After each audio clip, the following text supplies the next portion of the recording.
Insinööriopiskelijat protestoivat tänään liiallisia aloituspaikkamääriä vastaan. Tällä hetkellä insinöörikoulutusta annetaan peräti 1/4 koko ikäluokasta. Alan opiskelijoista vain puolet valmistuu ja valmistuvilla on vaikeuksia työllistyä.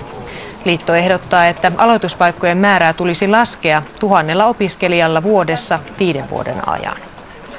Ongelma ydin on suomalainen rahoitusmalli. Eli ammattikorkeakoulut saavat rahaa sen mukaan, montako opiskelijaa sisässä on. Totta kai oppilaitokset toimivat tämän mallin mukaisesti. Me haluamme, että mallia muutetaan siten, että oppilaitosten on kannattavaa panostaa määrien sijaan laatuun.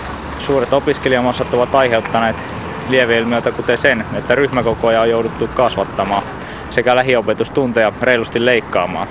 Täällä Oulussa erityisen suuri ongelma on se, että alan mukaista kesätyöharjoittelupaikkaa on todella vaikea löytää.